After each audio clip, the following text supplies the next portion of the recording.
If you've seen scallopini on a menu, it's not actually referring to a recipe, but to a cut of meat. Scallopini just means really thin piece of meat, whether it's veal, pork, or chicken.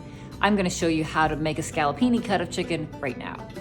Now, this chicken breast is quite thick. If I tried to pound it to make it super thin, I would destroy the integrity of the chicken altogether. So the first thing we're gonna do is fillet the chicken breast so we have two thinner pieces of meat.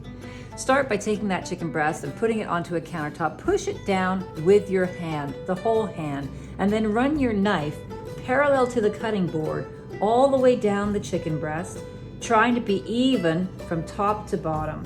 When it gets down to the very edge, be careful of your palm and just run the knife through the chicken. Now if you open it up, you've actually got two pieces of chicken that are half as thick. The next step is to pound it so that it's an even thickness. Here's a meat pounder, and all we're gonna do is pound the thick parts of the chicken to make it even with the thin parts. An even scallopini cut of chicken will cook evenly, and that's important.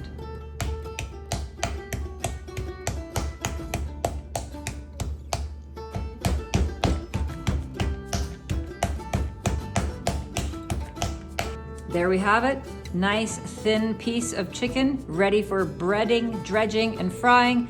Of course, always remember to wash your hands before you go to the next step. That's chicken scallopini.